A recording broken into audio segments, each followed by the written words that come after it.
먼저 이 판례 평석을 하는 방식인데요.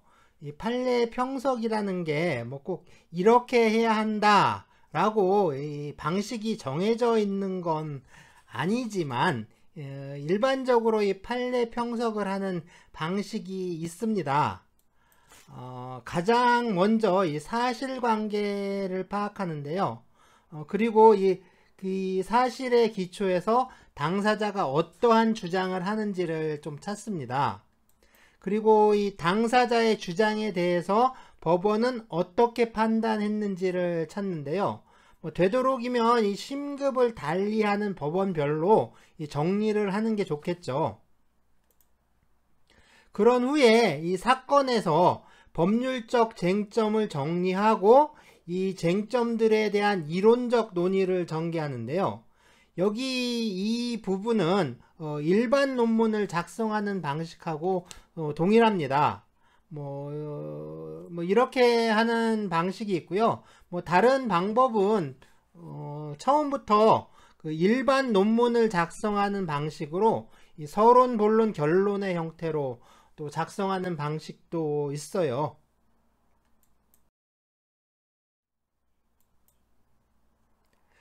네, 형식을 검토해 보라고 제가 배포해 드렸던 판례 평석 논문이 있었는데요.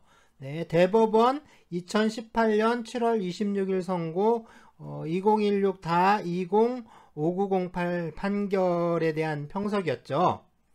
그러면 네, 사실관계와 당사자 주장 그리고 법원 판단을 통해서 좀 법률적 쟁점을 찾아보도록 합시다.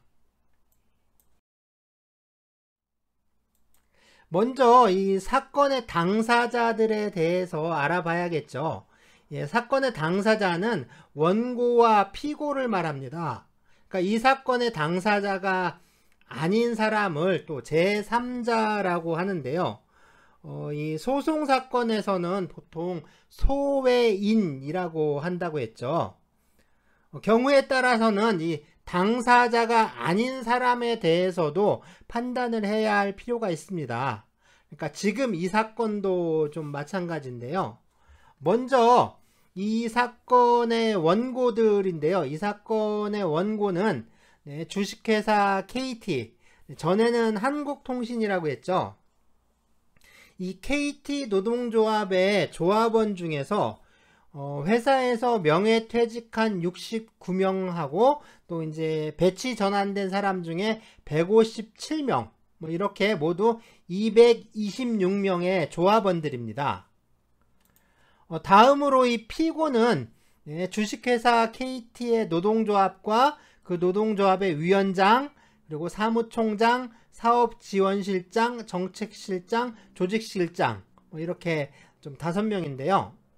그러니까 노동조합과 5명의 이제 임원들이죠. 이렇게 피고들이고요. 네, 그러면 구체적인 사실관계를 한번 볼 텐데요. 네, 피고 노동조합은 2014년 4월 8일 회사와 노사 합의를 했죠. 이걸 1차 노사 합의라고 합시다. 자, 이 노사 합의의 내용은 사업 합리화, 특별 명예퇴직 및 복지제도 변경에 관한 것인데요. 특히 이 자녀 학자금 지원의 폐지와 또 복지 혜택의 축소를 좀 주된 내용으로 하고 있었고요. 네, 이 노사 합의와 관련해서 노동조합에서 조합원 총회를 개최한다거나 또는 다른 방법을 통해서 조합원의 의견을 청취하지는 않았습니다. 이 1차 노사 합의에 따라서 회사에서는 2014년 4월 8일 실근속기간 15년 이상인 직원들을 대상으로 해서 그달 30일자에 특별 명예퇴직을 시행하는 계획을 좀 공고했고요.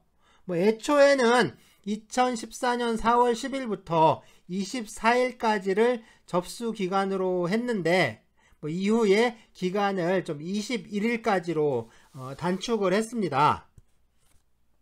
네, 또 그 무렵에 이 사업 합리화 조치에 따라서 이 전국에 소재한 지사를 통폐합을 하고요.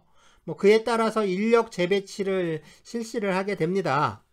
이때 배치되지 못한 인원들에 대해서는 인사 고과를 반영을 해서 뭐 지역 본부에 배치를 하거나 아니면 당시에 신설된 이 업무 지원 CF팀, 그러니까 크로스 펑션 팀이었죠. 이 크로스 펑션 팀의 약자인데 이 CFT 부서로 전보 조치했습니다. 자, 이 노사 합의로 명예퇴직을 하거나 또는 CFT로 배치 전환된 이 조합원들이 이 소송을 제기한 건데요. 이렇게 조합원들이 소송을 제기를 해서 소송이 계속 중이었는데요. 2015년 2월 24일이죠. 2015년 2월 24일에 회사와 노동조합에서 또 이 정년제와 임금 피크제에 대해서 노사 합의를 하게 됩니다. 자, 이건 2차 노사 합의라고 하죠. 이 2차 노사 합의 역시 노동조합에서 조합원들의 의견을 청취하지 않았습니다. 그런데 이 노동조합의 규약에는 제10조에서 조합원은 규약에 따라 동등한 권리를 갖는다 라고 규정하고 있고요. 또 조합원의 권리에 관해서는 제1항에서 제1호는 조합의 활동에 동등하게 참여할 권리, 제3호는 조합 운영에 동등한 발언권 및 의결권, 제6호는 기타 조합원으로 권익을 보호받을 권리, 이런 것들을 좀 규정하고 있었고요. 또 규약 제21조 제4호에서는 임금협약 및 단체협약 체결에 관한 사항을 이 조합원 총회의 의결사항으로 정하고 있고요. 제61조 제1항에서는 본 조합은 단체 교섭의 당사자이며 본 조합이 교섭대표 노조가 되는 경우 위원장은 단체 교섭 및 체결권은 있으나 조합원 총회의 의결을 거친 후 체결하여야 한다 라고 규정하고 있었습니다. 이제 어느 정도 사건의 윤곽이 좀 보이죠. 결국 이 사건의 중심에는 이 노동조합과 회사 사이에 체결된 이 노사 합의가 있잖아요. 그러니까 직접적인 소송 당사자는 아니지만 이 사건의 회사에 대해서도 좀 살펴보아야 할 필요가 있겠죠. 이 사건 회사, 주식회사 KT죠. 전에는 한국통신이었는데 민영화되면서 KT라고 이름을 바꿨죠. 이 KT는 이 사건이 있던 그 대법원 판결 나던 그 당시에 2018년이죠. 이 2018년을 기준으로 종업원이 24,088명, 그룹 전체로는 59,757명이고요. 그리고 이제 36개의 계열사를 거느리고 있고 자산 총액이 23조 3,349억 2,300만원. 그룹 전체로는 33조 7,176억 43만원입니다. 전년도인 2017년 매출액이 17조 3,413억 1,600만원, 그룹 전체로 보면 27조 1,721억 4,100만원, 영업이익이 9,521억 6,100만원, 그룹 전체로는 1조 4,361억 7,500만원, 당기순이익은 4,632억 6,800만원, 그룹 전체로 보면 8,276억 6,700만원. 상당하죠. 어느 정도 규모인지 짐작되시죠? 저는 좀 숫자에 약해서 이런 돈을 전혀 구경을 해본 적이 없기 때문에 감이 잘 오지 않는데, 그래도 이제 어느 정도 그룹인지 기업인지는 좀 오시죠. 감이 좀 오는데, 당시에 이 국내 재계 서율로 따지면 네, 12위, 그러니까 12위, 12번째 대기업인데요. 자, 어쨌든 이 사건의 회사, 이 KT는요, 1981년 3월 14일 날 제정된 이 한국전기통신공사법에 의해서 1981년 12월 10일 공기업인 한국전기통신공사로 설립이 됩니다. 한국전기통신공사법은요, 1997년 10월 1일 폐지됐고요. 그리고 같은 날 이 폐지 법률의 부칙 제2조에 의해서 이 한국전기통신공사는 상법상의 주식회사로 전환이 됩니다. 그래서 1998년 12월 23일 날 상장이 됐고요. 2002년에 정부가 보유하고 있던 주식을 전량 매각을 해요. 그래서 이 주식을 매각을 하면서 민영화가 되었습니다. 그리고 이 사건의 피고인 KT 노동조합은요, 1982년에 창설되어서 한국노동조합 총연맹, 한국노총이죠. 이 한국노총에 속해 있다가 1994년에 탈퇴를 하고요. 이듬해인 1995년 11월 전국민주노동조합 총연맹의 창립 멤버로 참여를 하게 됩니다. 네, 민주노총에 가입되어 있었던 건데, 그러다가 2009년에 민주노총을 또 탈퇴를 해요. 그리고 한국노총에 재가입을 합니다. 그래서 현재까지 이 한국노총에 속해 있는데요. 한국노총 전국 IT 사무서비스 노동조합 연맹에 속해 있습니다. 그리고 이 사건의 또 다른 피고죠. 이 노동조합의 대표자, 그러니까 위원장인데요. 이 양반은 2011년 12월 그리고 2014년 11월 선거에서 두 차례 당선이 되고요. 그래서 2012년 1월부터 2017년 12월까지 제11대 그리고 제12대 노동조합 위원장을 역임했고요. 현재는 이 상급단체인 한국노총 전국 IT 사무서비스 노동조합 연맹 위원장으로 있습니다. 그러니까 현재는 이 연맹 위원장으로 있는 거죠. 그러니까 아직까지도 지금 이분이 그 연맹 위원장으로 있는 것 같아요. 그런데 이 연맹이 재밌는 게 이 초대 위원장이 누구냐면 그 한나라당에서 시작해서 자유한국당까지 18대, 19대, 20대 국회의원을 지냈던 이 김성태입니다. 네, KT 채용비리 사건에 연루돼 가지고 지금 재판을 받고 있죠. 이 양반이 그 초대 연맹 위원장이었고요. 자, 어쨌든 그랬는데 다른 한편으로 보면 이 사업장 단위의 복수노조가 좀 전면적으로 허용이 되면서 2011년 7월 28일 날 이 KT의 두 번째 노동조합이 설립 신고서를 제출을 해요. 보통 이 노동조합을 새노조라고 부르는데요. 그래서 이 KT 노동조합과 별개의 제2 노동조합이 좀 설립되어 있습니다. 다음으로 이 원고들이 소송을 제기하면서 좀 청구한 사안들인데요. 1차 노사 합의에 따라서 이 회사의 조치로 이 명예퇴직한 직원 중에서 69명, 그리고 업무지원부서로 전보된 직원 중에서 157명, 이렇게 226명이 원고인데요. 원고들은 먼저 노동조합과 위원장, 또 집행부 임원을 상대로 노사 합의의 무효를 확인하는 이 무효 확인 소송을 제기했고요. 여기에 덧붙여서 이 조합원들의 권리 침해에 대한 정신적 손해배상으로 각 200만원의 위자료를 청구합니다.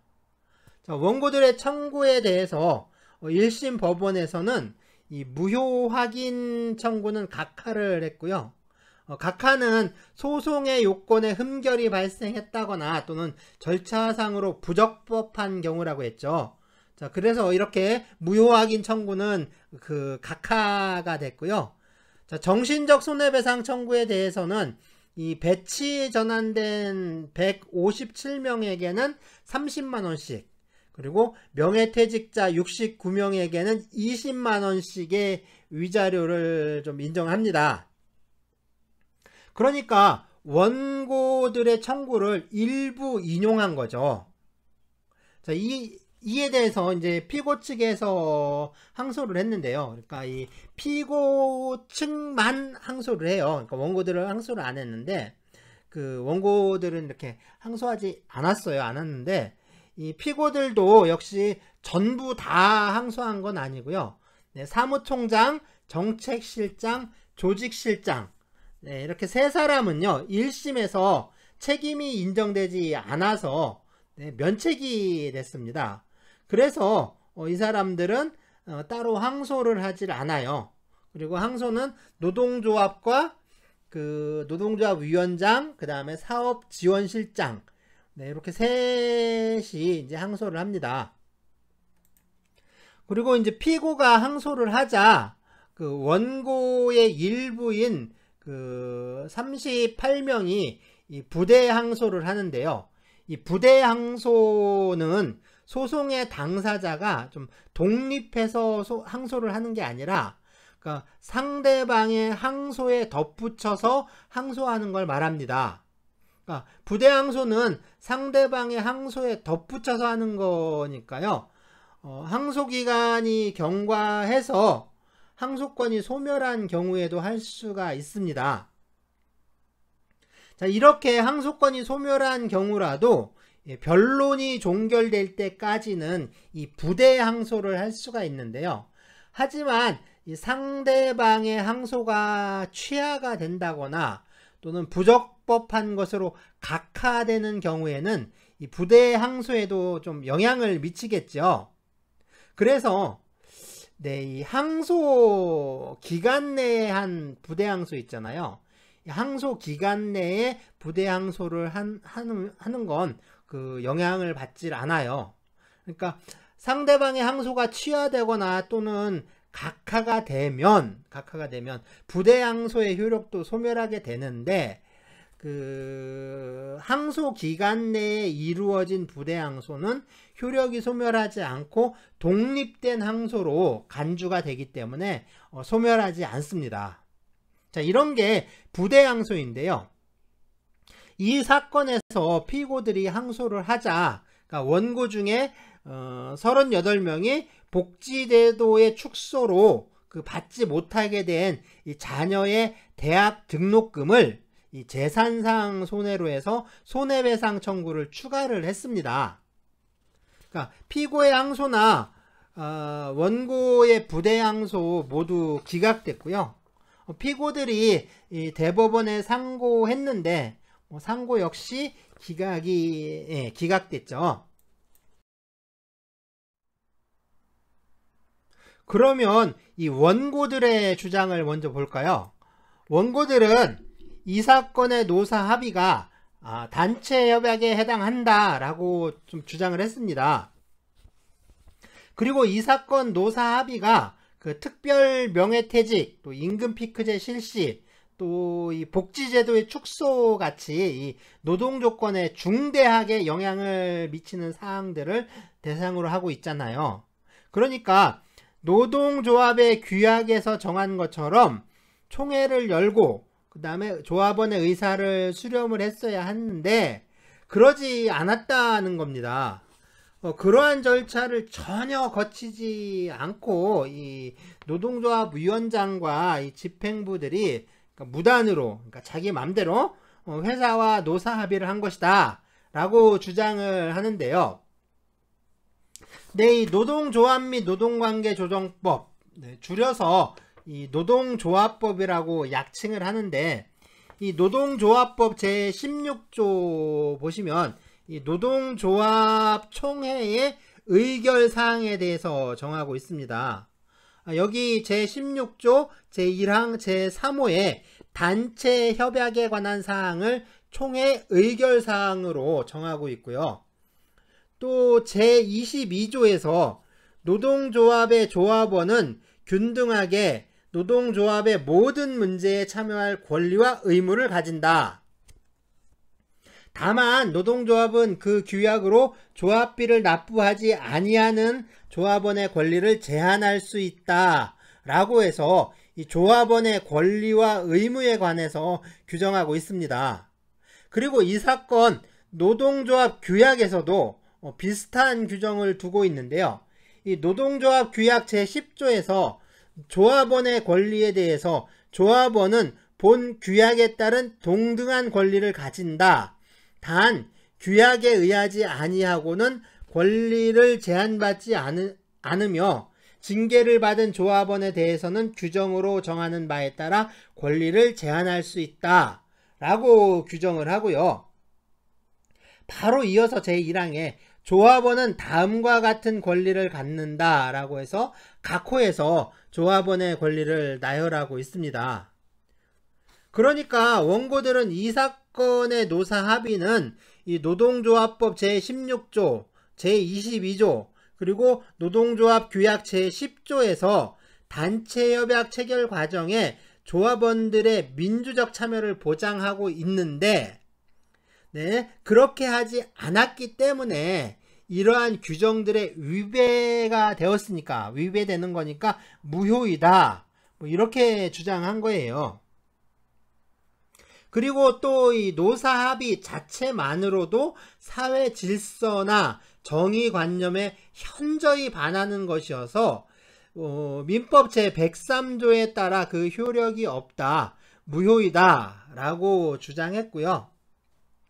또 임금 피크제에 관한 제2차 노사합의 경우에는 피고들이 노동조합 홈페이지를 통해서 조합원 총회를 거쳐 임금 피크제도 시행 방안을 최종적으로 결정하기로 공지하였음에도 약속과 달리 또다시 밀실 노사합의를 강행하여 조합원들의 신뢰를 배반하였던 점에서 문제가 더욱 심각하다라고 주장을 합니다.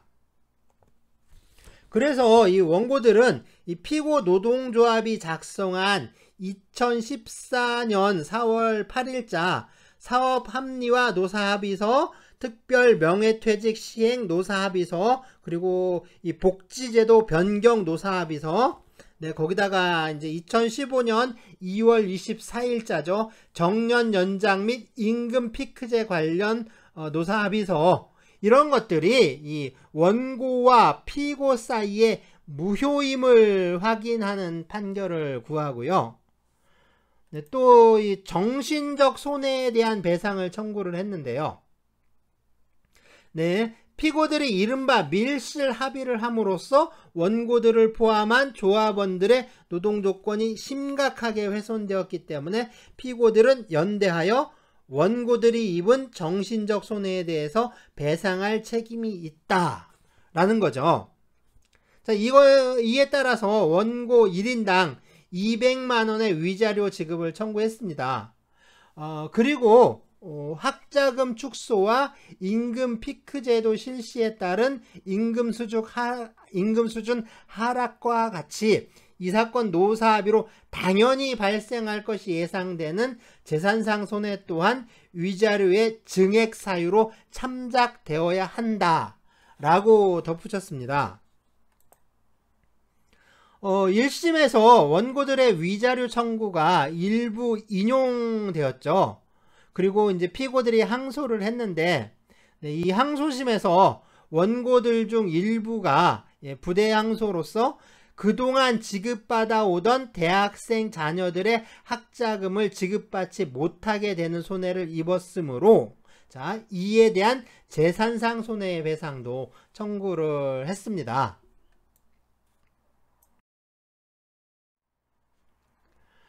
피고들의 주장도 좀 살펴봐야겠죠.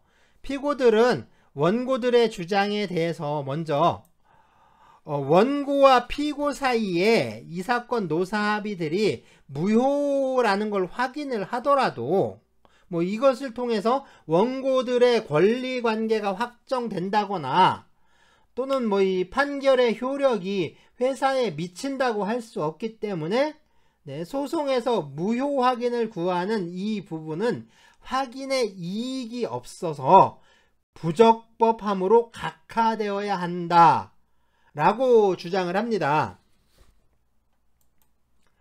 또 이 단체 교섭을 하고 또 단체 협약을 체결할 수 있는 권한에 대해서 노동조합법에서 좀 규정하고 있는데요. 자, 노동조합법 제29조 제1항은요. 노동조합의 대표자는 그 노동조합 또는 조합원을 위하여 사용자나 사용자 단체와 교섭하고 단체 협약을 체결할 권한을 가진다 라고 해서 원칙적으로 이 노동조합 대표자에게 단체 교섭을 하고 또 단체 협약을 체결할 권한이 있음을 또 규정하고 있습니다. 그런데 이 노동조합 규약에서 노동조합이 단체 협약을 체결하는 과정에서 조합원 총회 의결을 거치도록 규정하고 있는데, 이런 노동조합 규약의 규정은 이 노동조합 대표자의 협약 체결권을 전면적으로 그리고 또 포괄적으로 제한하는 것이기 때문에 이 노동조합법 제29조 제1항에 반하는 규정이다. 그러니까 이건 무효다라고 합니다. 그러니까 피고 노동조합 대표자가 그 총회를 열어서 총회 결의를 거치지 않고 노사 합의를 체결을 했더라도 이 노사 합의가 무효라거나 뭐 또는 이에 따른 행위가 위법하다라고 평가할 수는 없다는 거죠. 그래서 이 조합원의 권리를 침해한 것이라고 할 수가 없으니까 손해가 발생하지 않은 거고, 따라서 피고들은 원고들에게 손해배상의 책임이 없다, 이렇게 이제 주장을 하는 겁니다. 또 이 피고들의 주장이 계속되는데요. 이 사건에서 문제가 되는 이 노사합의는 그런 이제 노사합의들은 이제 개별적인 사항에 대해서 이 회사와 상시적으로 체결하는 노사합의인데, 이런 노사합의는 그러니까 정기적으로 체결하는 이 단체 협약과는 좀 법적으로 성질을 달리하는 거 아니냐, 그러니까 법적으로 다른 성질이다, 이렇게 주장을 하고요. 그러니까 이제 그 이 사건 노사합의는 단체 협약이라고 볼 수가 없다라는 주장인 거죠. 그리고 이러한 그 상시적으로 체결하는 노사합의까지 조합원 총회를 좀 거쳐야 한다. 그렇게 요구하는 건 이 노동조합 대표자가 가진 이 협약 체결권을 전면적으로 그리고 포괄적으로 제한하는 거니까 이런 건 허용될 수 없다라고 주장을 합니다. 따라서 이 피고들에게 노동조합 규약을 위반한 그 불법행위 책임이란 게 성립하지 않는다라고 이제 주장을 하는 거죠. 또 이 노사 합의가 단체 협약이라고 하더라도 이런 상시적인 노사 합의는 원래 좀 관행적으로 조합원 총회 의결 없이 체결해 왔다는 겁니다. 그러니까 조합원 총회를 거쳐야 한다 라고 하더라도 이 피고들에게 보면 이 위법 행위에 대한 어떤 고의나 과실이 인정되지 않는다라고 주장을 하는 거죠. 게다가 이런 상시적인 노사 합의에는 이미 그 조합원 총회에 어떤 묵시적인 수권이 존재한다라고 봐야 한다. 뭐 좀 이렇게 주장을 합니다. 그리고 이 사건 노사 합의를 체결을 하면서 비록 조합원 총회를 거친 건 아니에요. 조합원 총회를 거친 건 아니지만 이 노동조합 내부의 의견 수렴 절차를 충분히 거쳤다. 그러니까 조합 의사 형성 과정에 이 참여할 수 있는 원고들의 어떤 절차적 권리를 침해했다라고 볼 수가 없다라고 주장을 합니다. 또 이 항소심에서 그 재판상 손해배상 청구가 추가됐죠. 이거에 대해서는 피고들의 절차 위반 행위와 원고들이 학자금을 지급받지 못한 손해 사이에 상당 인과관계가 인정되지 않으니까 원고들의 재산상 손해배상 청구는 부당하다라고 주장합니다. 자, 이 원고와 피고들의 주장을 좀 보시면, 그렇죠? 원고 주장은 좀 간결한데 피고 주장은 좀 산만하게 느껴지지 않나요? 사실은 이런 게 이제 소송에서 좀 그러니까 패소하는 이유가 됩니다. 그러니까 주장이란 건요, 좀 간결하지만 또 명확하고 또 좀 강한 임팩트가 있어야 하는데, 사실 보면 원고 주장은 그렇죠. 이 노동조합법과 노동조합 규약에 이렇게 정해져 있다. 그런데 너네는 이걸 어겼다. 그러니까 위법한 거고, 위법하게 우리 권리를 침해했으니까 거기에 대해서 손해배상해라. 아주 진짜 단순 명료하잖아요. 깔끔하죠. 하지만 이 피고들의 주장을 보면 참 왔다 갔다 하고 오락가락 하죠. 오락가락 하면서 뭐 이것저것 다 끌어들여서 방어를 하고 있는데, 단순히 좀 산만한 게 아니라 좀 아주 난삽하게 보일 정도예요. 이러면 지는 겁니다. 그러니까 잽처럼 그 잠펀치 100번 날려봐야 그 스트레이트 한 방 맞으면 그냥 쫙 뻗어버리잖아요. 그러니까 소송 역시 마찬가지예요. 소송 역시 마찬가지입니다. 자, 이제 법원의 판단인데요. 법원에서는 뭐 1심, 항소심, 상고심까지 모두 이 사건 노사합의는 단체 협약에 해당한다. 그러니까 이 노동조합법과 노동조합 규약에서 정한 조합원 총회의 의결을 거쳐야 한다 라고 판단을 했습니다. 그리고 노동조합법과 이 노동조합 규약에 조합원 의사를 결집하고 이러한 의사를 반영하기 위해서 마련된 그 절차가 있는데, 이러한 절차를 이 노동조합 대표자가 무시했다라고 판단을 한 거죠. 또 이렇게 이 조합원의 노동 조건에 그 영향을 미치는 중대한 사안에 있어서 이 노동조합이 사용자와 단체 협약을 체결을 하고, 또 그 단체 협약의 효력이 좀 조합원에게 미치게 된다면 결국엔 조합원의 단결권, 그리고 이 노동조합의 의사 형성 과정에 참여할 수 있는 권리, 이런 권리들을 침해한 거죠. 그러니까 조합원의 권리를 침해하는 불법 행위가 성립한다 라고 할 수가 있습니다. 따라서 조합원의 절차적 권리 침해에 대한 정신적 손해배상이 인정되는 거죠. 하지만 원고가 청구한 이 200만원 전액을 인정한 게 아니라 퇴직자는 20만원, 배치 전환자는 30만원으로 일부만 인용했습니다. 또 항소심에서 이 부대 항소로 청구된 원고들의 이 재산상 손해에 대해서는요, 상당 인과관계가 없다라는 이유로 기각을 하게 돼요.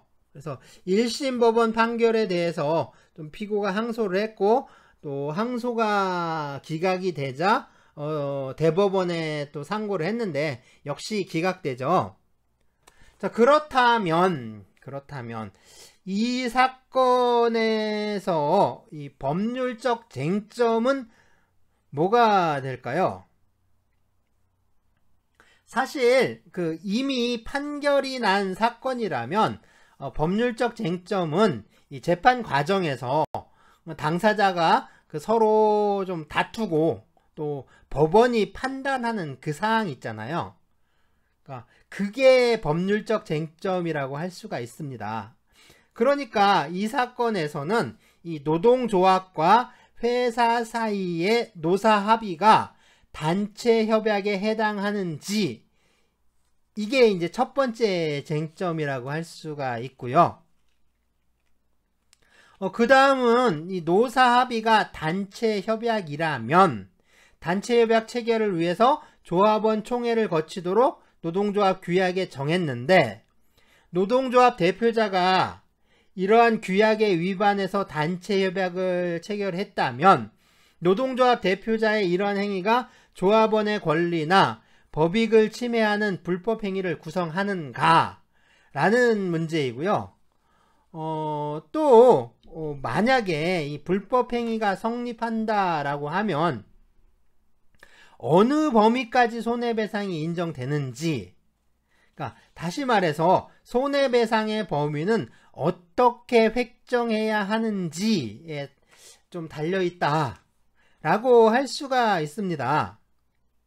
자, 이 쟁점들은 그러니까 이 사건의 쟁점이라고 할 수 있는데요.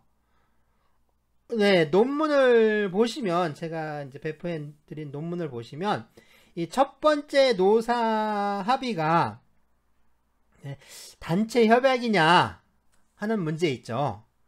이 첫 번째 문제. 그 다음에 두 번째로 이 총회의 의결을 거치지 않은 것이 불법 행위를 성립시키느냐 하는 문제. 이 문제들은 크게 다루고 있지 않고요. 세 번째 이 손해배상의 범위에 관한 문제를 좀 주로 다루고 있는데요.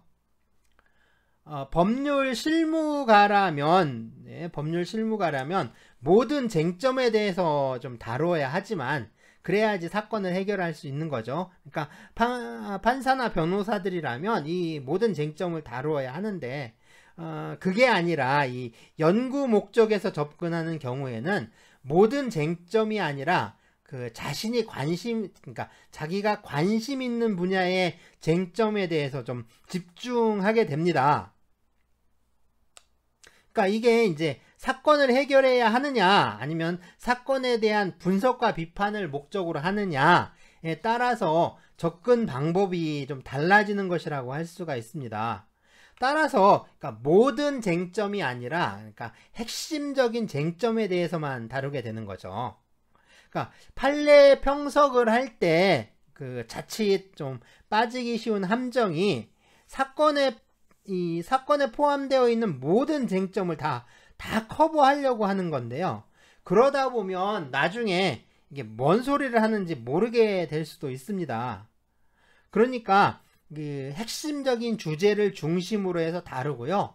이 부수적인 쟁점들 있죠. 이런 건 그냥 아주 간략하게 다루거나 아니면 처음부터 아예 배제해 버릴 수도 있습니다. 그러니까 이거 부수적인 건 좀 빼고 넘어갈 수가 있는 거죠.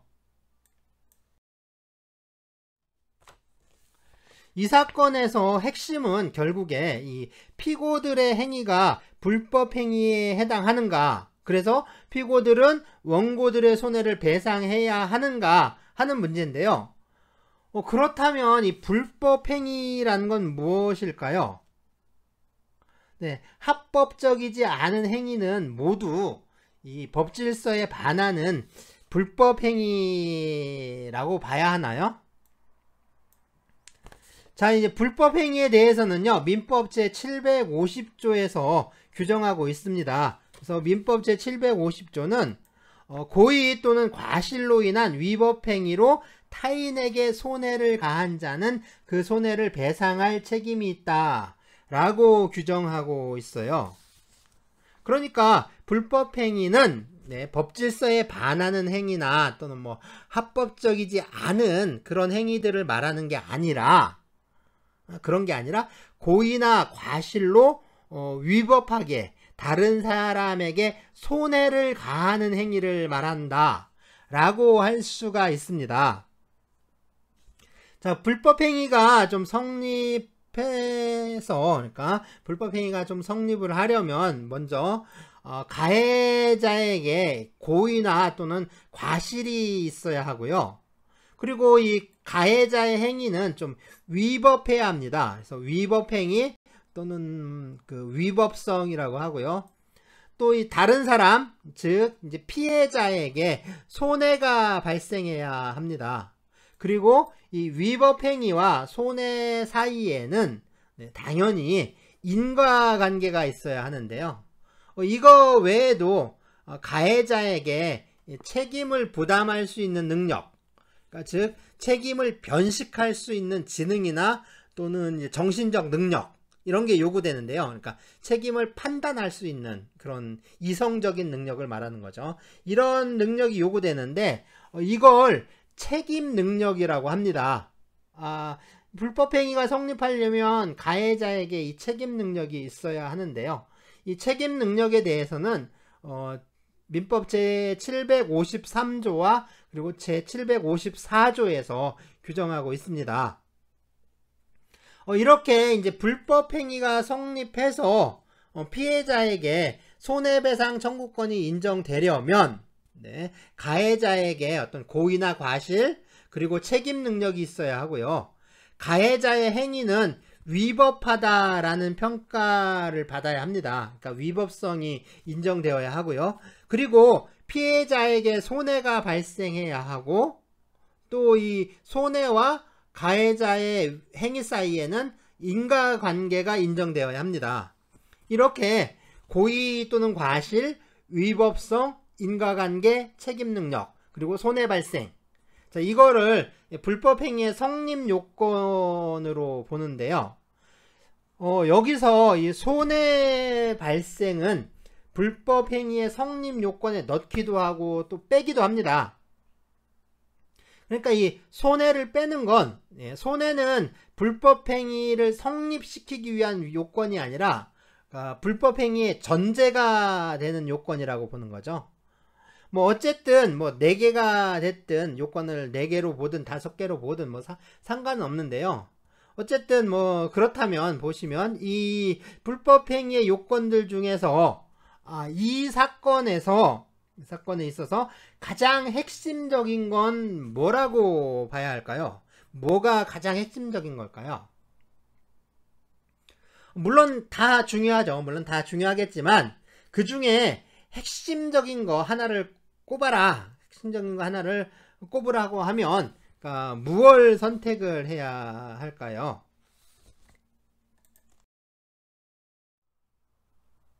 제 생각에는 손해인 것 같은데요. 법원은 노동조합의 의사결정 과정에 참여할 수 있는 권리를 침해당했다 라고 해서 그 위자료만 인정을 하고, 그죠? 복지제도 축소로 인한 일실소득은 이 배상에 포함시키지 않았죠. 그러니까 손해배상을 인정하지 않았는데, 그러니까 원고들에게 손해가 발생했는지, 그리고 그 손해가 배상받을 수 있는 것인지, 이게 좀 중요하겠죠.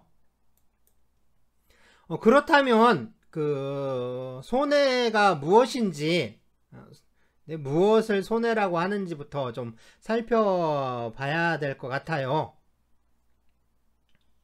자, 우리가 이 사회생활을 통해서 누리는 어떤 이익들이 있는데요. 이익을 누리면서 살아가게 되죠. 뭐 이 이익이란 게 꼭 경제적인 이익만을 의미하는 건 아니고요. 뭐 정신적인 것, 뭐 정서적인 것, 뭐 문화적인 것, 뭐 아주 다양하겠죠.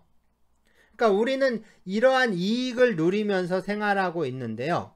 우리가 누리는 이익 중에 이 법에 의해서 보호를 받는 이익과 그렇지 않은 이익이 있습니다. 이건 합법적 이익이냐 또는 불법적 이익이냐와는 좀 다른 건데요. 그러니까 우리가 누리는 그 어떠한 이익이 좀 침해가 되었을 때, 그 침해된 이익을 회복하려고 할 때, 그러니까 내가 이익이 침해되었을 때 그 침해된 이익을 다시 좀 회복하려고 할 때 법의 조력을 받을 수 있느냐 하는 문제입니다. 예컨대 뭐 법에 의해서 보호받는 이익이 침해가 되었다면 그 침해된 이익의 회복을 구할 수 있는데, 뭐 그렇지 않은 이익은 그 법의 도움을 받을 수 없는 것이라고 할 수가 있는 거죠. 이것처럼 법에 의해서 보호받을 수 있는 이익, 자, 법이 보호하는 이익, 이거를 줄여서 법익, 그러니까 법익이라고 하는데요. 네, 이것처럼 법익이 침해되는 것, 법익 침해를 손해라고 합니다. 다른 말로는 이 법에 의해서 보호받는 이익에 그 발생하는 불이익을 말해요. 그러니까 불이익이 발생하는 것을 손해라고 합니다. 좀 주의해서 주의할 점이 있는데 뭐냐면 손해는 그 개념상이 비자발적인 재산 감소를 의미해요. 그러니까 재산이 감소했는데 이 자발적으로 감소하는 경우 있죠. 그러니까 이 자발적인 재산 감소는 이게 손해가 아니라 비용이라고 부릅니다. 그러니까 비용은 손해가 아니기 때문에 뭐 일반적으로 이 손해배상 청구에 포함시킬 수가 없어요. 네, 다음에 손해는 크게 재산상에 발생하는 이 재산적 손해와 재산적 손해가 아닌 비재산적 손해로 나누게 됩니다. 네, 비재산적 손해는 이 정신적 손해를 말하는데요. 이 정신적 손해에 대한 배상금을 위자료라고 합니다. 그러니까 위자료는 정신적 손해에 대해서 지급하는 손해배상금을 말하는 거라고 할 수가 있어요. 자, 그리고 이 재산적 손해는 다시 적극적 손해와 또 소극적 손해로 나누는데요. 이 적극적 손해는 물건이 멸실되거나 또 훼손되는 거 또는 사람이 다쳐서 치료비를 지출하는 것처럼 이 현존하는 재산이 감소하는 손해를 말하고요. 그리고 소극적 손해는 네, 손해를 발생시킨 사고가 없었다면 얻을 수 있었던 이익인데 이 사고로 인해서 얻지 못하게 된 이익을 말합니다. 이걸 다른 말로는 일실이익 또는 일실소득이라고 불러요. 이것처럼 손해는 예, 적극적 재산손해, 또 소극적 재산손해, 그리고 정신적 손해 네, 이렇게 셋으로 나누는데 이렇게 셋으로 나누는 걸 손해 3분설이라고 하는데요. 그러니까 셋으로 쪼갠다 해서 3분설이라고 하는데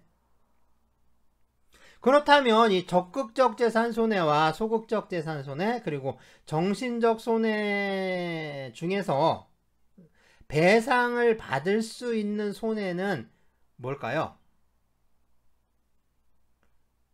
적극적 손해, 소극적 손해, 정신적 손해. 네, 다 배상받을 수 있습니다. 그러니까 이 손해를 셋으로 나눈 이유는 뭐 어떤 건 배상을 받고 어떤 거는 배상을 받을 수 없다 이런 의미가 아니라 손해배상을 청구할 때 이 셋을 서로 구분을 해서 청구해야 한다는 겁니다. 그러니까 적극적 그 재산 손해, 소극적 재산 손해, 그리고 정신적 손해 이렇게 다 따로따로 배상 청구를 해야 한다라는 거죠. 자, 이게 소송에서 심판의 대상이 되는 사항, 그러니까 뭐 소송의 목적이나 또 객체 이런 걸 말하는데요. 이거를 소송물이라고 해요. 그러니까 소송상 청구하는 거 있죠. 우리가 소송을 통해서 청구하는 거, 그걸 말해요. 이 소송상의 청구를 말하는데 이 손해를 셋으로 나누었다 하는 말은 뭐냐면 이게 소송물이 다 다르다는 의미입니다. 다시 말해서 이 세 개는 소송에서 서로 다른 것이기 때문에 소송상 청구를 할 때는 다 따로따로 청구를 해야 한다라는 의미가 되는데요.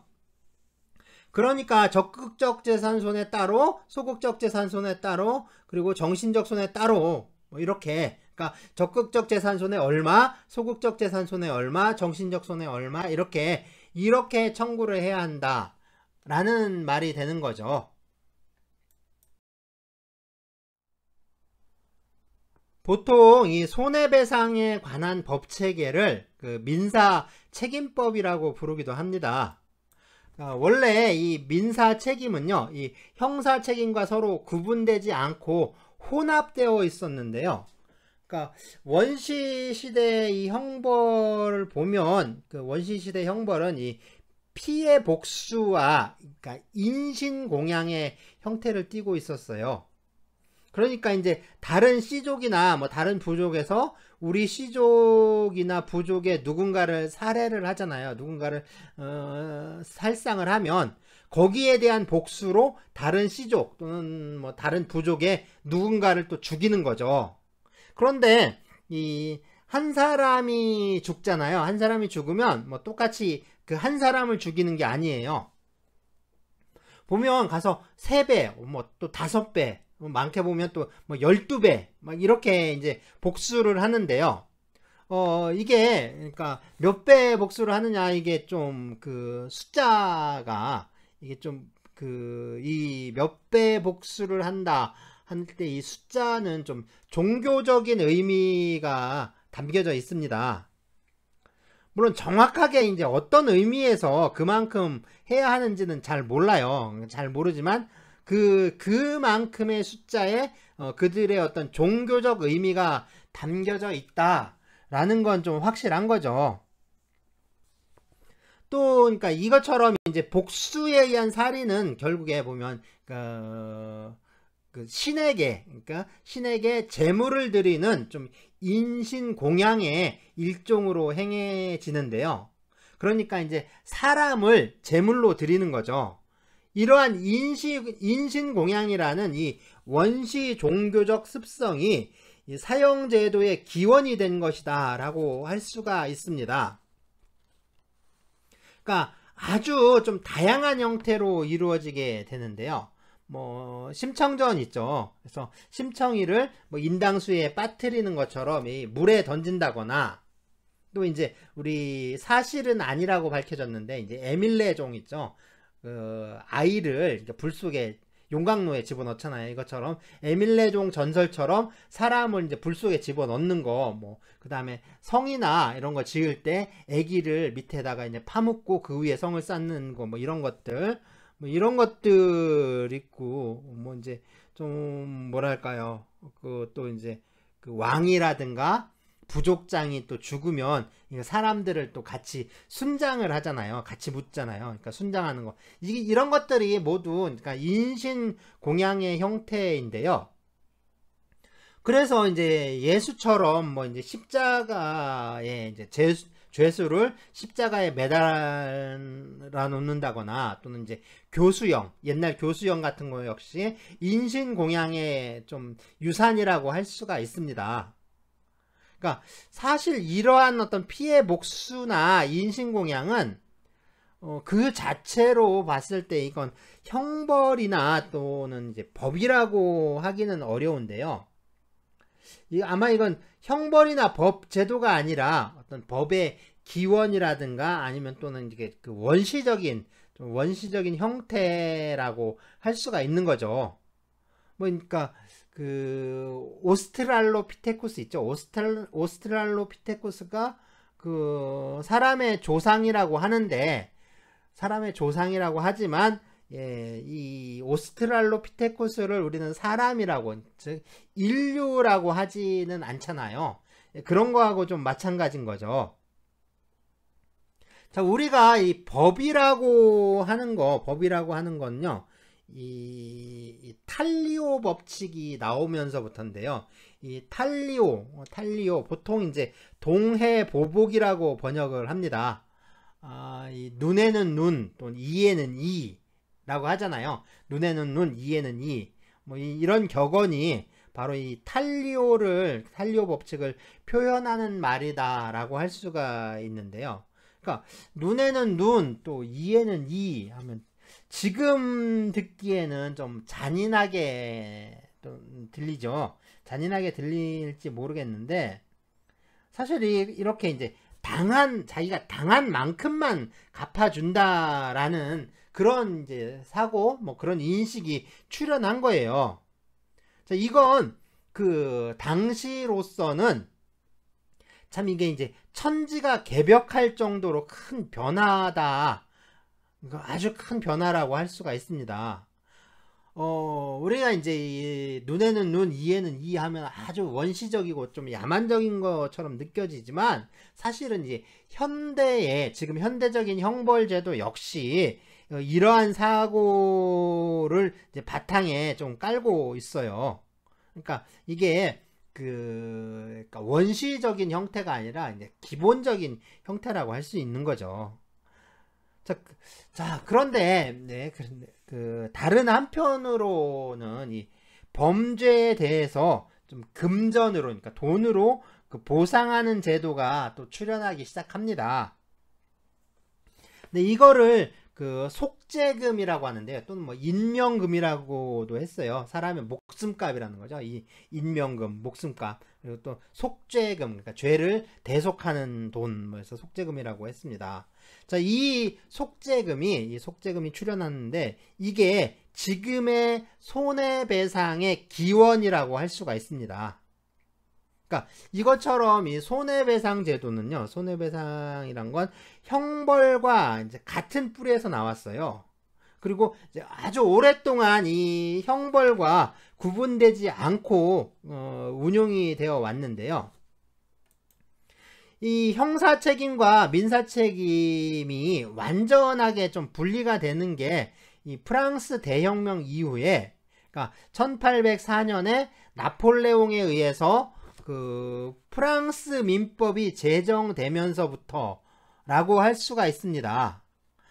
그 전까지 이 불법행위는 범죄와 비슷하게 취급이 되었고요. 그러다 보니까 각종 이 불법행위 유형을 법으로 규정을 하고 또 각각 그게 이제 불법행위 유형에 대해서 배상금의 액수를 좀 아주 상세하게, 그러니까 아주 디테일하게 규정해 놓고 있었는데요. 이것처럼 불법행위를 성립시키는 사람의 어떤 행위 유형들 있죠. 그런 패턴들을 아주 세분해서 아주 잘게 쪼개서 구체적으로 좀 규정하는 태도를 이 개별적 구성요건주의라고 해요. 그러니까 이게 개별적 구성요건주의라고 하면 대표적인 게 지금의 형법입니다. 형법. 그래서 살인죄, 상해죄, 폭행죄, 절도죄, 강도죄 뭐 이런 식으로 이제 구체적인 범죄의 유형을 일일이 정해놨잖아요. 자, 이런 거를 이제 개별적 구성요건이라고 하는데요. 프랑스 민법 이전의 불법행위법은 이 형법과 마찬가지로 불법행위를 구성하는 이 개별적 구성요건 체계로 되어 있었던 거죠. 그런데 이게 프랑스 민법에 와서는 하나의 일반 조항 형태로 변화하게 된 겁니다.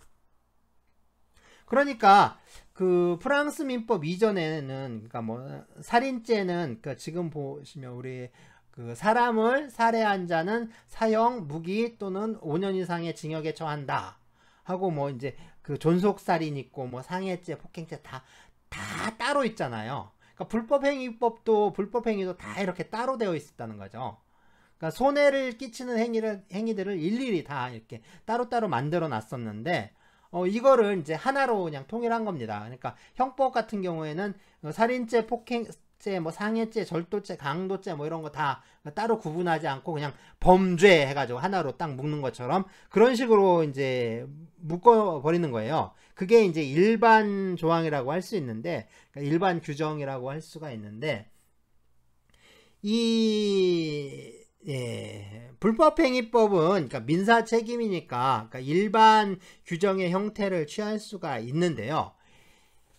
이게 형법의 경우에는 일반 규정으로 할 수가 없습니다. 형법의 경우에는 그러니까 범죄와 형벌에 대한 규정은 아주 세부적이고 구체적으로 정해야 돼요. 그래서 이 형법이 대표적인 이제 개별적 구성요건주의를 취하고 있습니다. 어쨌든 좀 전에 탈리오 법칙을 발명한 게, 우리 인류가 탈리오 법칙을 발명한 게 거의 뭐 천지개벽이다 뭐라고 했는데, 이 불법행위법이 이 개별적 구성요건주의에서 일반 조항의 형태로 바뀌게 된 거 역시 이 탄료 발명의 이제 발견에 버금가는 정말 혁명적인 변화라고 할 수가 있습니다. 그런데 그럼 일반 조항이 뭐냐? 근데 이게 뭐냐면요. 우리민법 제750조 그 불법행위에 관한 규정이 있었죠. 우리민법 제750조. 그러니까 뭐 고의 또는 과실로 인한 위법행위로 타인에게 손해를 가한 자는 그 손해를 배상할 책임이 있다라고 했는데, 이런 것처럼 법 규정이 좀 일반적이고 추상적인 형태로 되어 있어서요. 그러니까 특정한 영역을 넘어서, 그러니까 특정한 영역이 아니라 그냥 여기저기, 그러니까 두루두루 제한 없이 적용될 수 있는 그런 법률 규정들을 일반 규정이라고 합니다. 일반 규정, 뭐 또 일반 조항, 뭐 이렇게 얘기를 하는데요. 그러니까 이 법의 역사적 발전 과정을 살펴보면, 이 불법행위법의 그 발전 과정을 보면 이 개별적 구성 요건에서 일반 조항의 형태로 발전하고 있다라는 것을 좀 알 수가 있어요.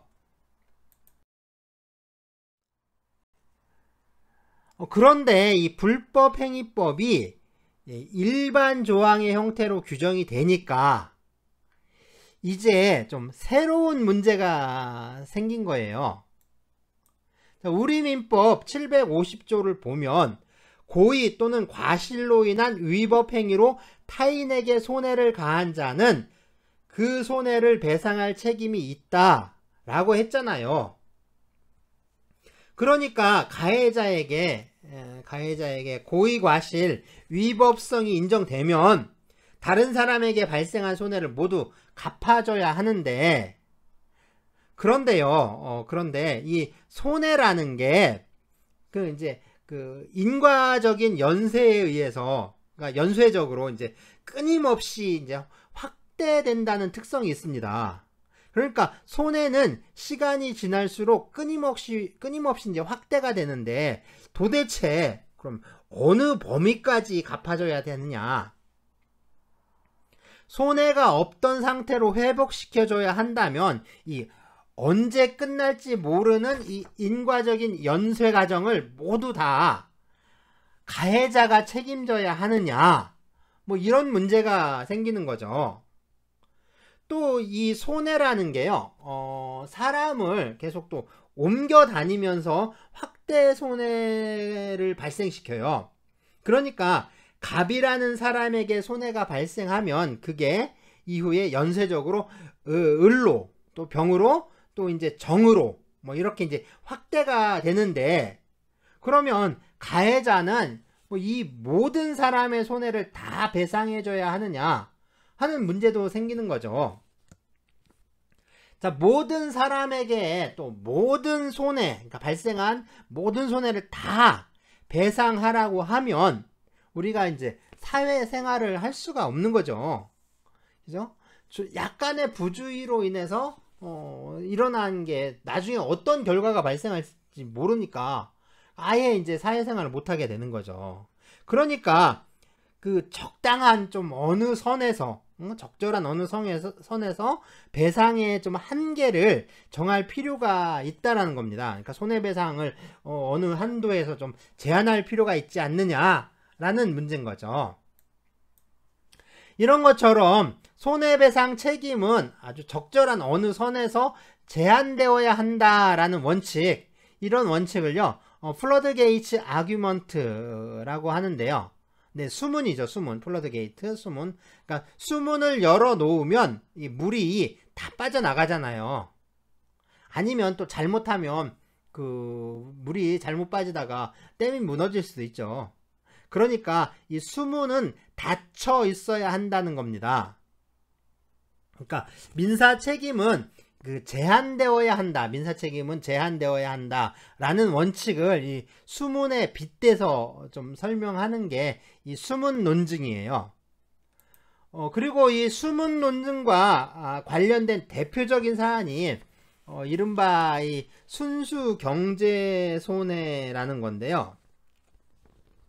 사실 이 순수 경제 손해에 대한 그 배상 책임을 제한해야 한다 라는 원칙이 이 수문 논증이라고 할 수가 있습니다. 그러면 이 순수 경제 손해가 뭐냐?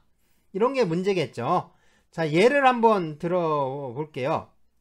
아주 유명한 가수가 있어요. 아주 유명한 가수가 극장에서 공연을 하기로 했습니다. 그런데 이 가수가 극장으로 가는 도중에 교통사고를 당했어요.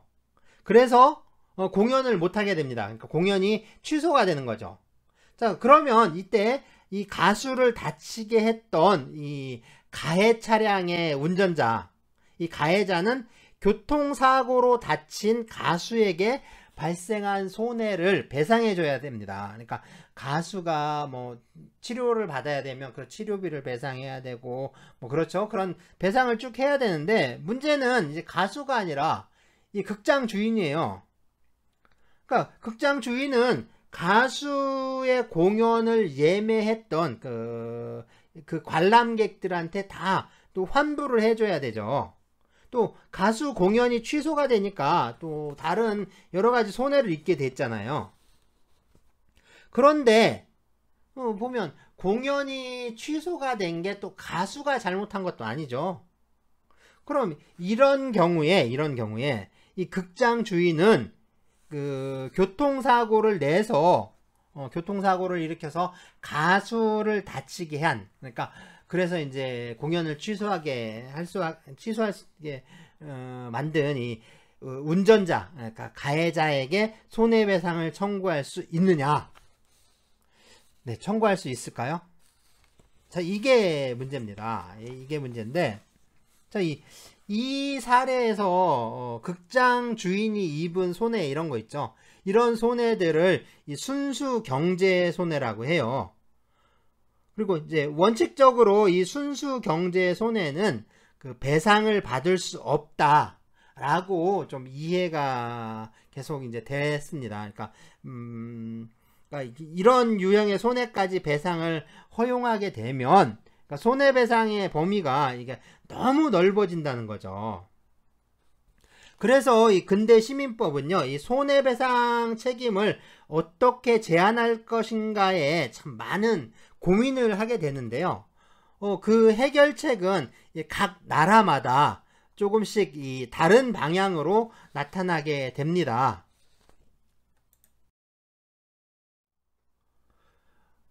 먼저 프랑스 민법입니다. 프랑스 민법은 1804년 나폴레옹에 의해서 제정되었다고 했는데요. 최근에 크게 개정됐습니다. 하지만 이 불법행위법의 경우에는요, 이 조문 번호 외에는 그렇게 큰 변화는 좀 없는 걸로 보이는데요. 자, 이 프랑스 민법은요, 그러니까 불법행위의 일반 규정을 도입을 해서 불법행위법을 좀 통일적으로 규율하려고 했는데요. 프랑스 민법은요, 이 포트에 의해서 다른 사람에게 손해를 가하는 것을 불법행위라고 규정을 합니다. 그러니까 우리 민법이 이 고의 또는 과실로 인한 위법행위라고 규정하고 있잖아요.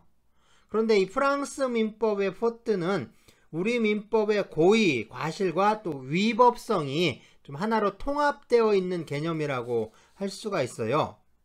네, 영어로 하면 폴트입니다. 폴트인데요. 네, 이 포트를 이 과책이라고 번역하기도 하는데, 보통 이제 과책은 이 고의와 과실을 합쳐서 과책이라고 하거든요. 그래서 딱히 이게 이제 우리말로 번역하기 참 어려운 개념에 속해요. 그러니까 아주 좀 번역하기 좀 곤란한 개념인데, 어쨌든 이 포트라는 개념이 독일 민법으로 가서 이 고의 과실과 또 위법성으로 이 분리가 되는 겁니다. 그러니까 고의 과실과 위법성이 분리되기 전에 그 전의 개념이라고 할 수가 있는 거죠. 예, 이것처럼 이제 프랑스 민법이나 그 영미법 같은 경우에는 이 고의 과실과 또 이 위법성이 분리가 되지 않아요. 분리가 되지 않고 이 포트 또는 폴트라는 개념을 좀 사용하고 있습니다. 자, 이렇게 포트라는 개념 도구에 의해서 불법행위를 규정을 하다 보니까 불법행위로 인정되는 범위가 너무 넓어지는 거예요. 네, 불법행위가 아주 너무 쉽게 성립이 되고 또 너무 쉽게 인정이 되다 보니까 사회적으로 봤을 때 이 손해배상 책임이 너무 넓어지잖아요. 그러니까 좀 이 손해배상 책임을 제한할 필요가 있는 거죠. 그래서 제한할 필요가 있으니까 그래서 이 프랑스 민법은 그 손해배상의 범위를 제한을 하려고 시도를 합니다. 그러니까 불법행위의 성립을 좀 쉽게 인정을 하면서 대신에 손해배상의 범위를 제한해 버리는 거죠. 그래서 손해배상의 범위에 관해서 이 세 가지 규정을 두는데요. 먼저 첫 번째로 이 손해배상 책임이 인정되는 가해자가 가해자가 그 손해배상을 할 때 그 배상해야 하는 손해는 이 적극적 손해와 또 소극적 손해까지, 그러니까 적극적 손해 플러스 소극적 손해까지 배상을 해야 한다 라는 원칙입니다. 이게 첫 번째 손해배상 그 범위에 관한 원칙이고요. 두 번째는 그 피해자에게 발생한 그 직접적 손해만 배상한다 라는 원칙입니다. 그러니까 이제 간접적 손해는 배상하지 않겠다라는 원칙이고요. 이렇게 마지막으로 이제 세 번째 손해는요. 가해자가 또 예견을 했거나 또는 예견할 수 있었던 손해만을 배상한다 라는 원칙입니다. 그러니까 이렇게 세 가지 원칙에 의해서 손해배상의 범위를 제한하고 있는데요. 이렇게 손해배상의 범위를 제한하는 태도, 이런 태도를 제한배상주의 또는 제한배상의 원칙이라고 좀 합니다.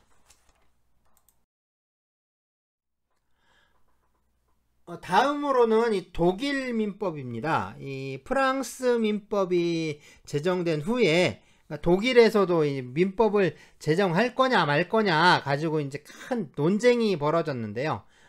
어쨌든 뭐 이제 독일이 통일이 되죠. 그러니까 나폴레옹이 그 신성 로마 제국을 해체시켜 버리니까, 그러니까 독일이 뿔뿔이 흩어지잖아요. 그래서 독일에서 통일 운동이 일어나고, 그리고 이제 그 프로이센을 중심으로 해서 비스마르크라고 있죠. 이 양반의 활약으로 그 이제 독일이 통일 제국을 세우잖아요. 그래서 독일이 통일이 되죠. 통일이 돼서 독일 제국이 되고, 또 이 독일 제국이 되고 이제 이 그 오랜 시일 동안에 이 제국 의회에서요, 독일 그 제국 의회에서 민법 제정 과정을 거칩니다. 그래서 민법 제정 과정을 거쳐서 1900년 1월 1일부터 독일 민법이 시행되게 돼요. 그러니까 그러니까 우리 현행 민법이 1960년 1월 1일부터 시행이 됐으니까 딱 한 60년 앞선 거죠. 그죠? 그래서 독일 민법은 이 불법행위 성립에 관해서 그 이제 프랑스 민법이나 우리나라 민법은 그 규정을 하나만 두고 있는데, 이 독일 민법은 제823조 제1항, 그 다음에 제2항, 그리고 제826조에서 이렇게 규정하고 있습니다. 이 중에 그 제823조 제1항이 독일의 이 불법행위법의 근간이 된다라고 할 수가 있는데요. 가장 이제 기본적인 종문이 되는 거죠. 이 독일 민법 제823조 제1항은요, 고의나 과실에 의해서 위법하게 다른 사람의 생명, 신체, 건강, 자유, 소유권 또는 뭐 기타의 권리를 침해해서 손해를 발생시키면 그 손해를 배상해야 한다라고 규정을 하고 있습니다. 그러니까 프랑스 민법하고 달리 이 독일 민법은요, 불법행위의 성립 자체를 좀 통제하는 건데요.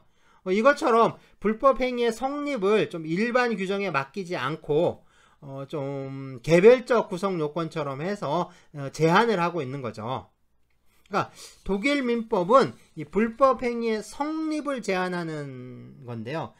대신에 손해배상의 범위에서는 그 완전 배상을 원칙으로 하고 있고, 또 손해배상의 방법으로는 이 원상 회복주의를 채택을 하고 있습니다.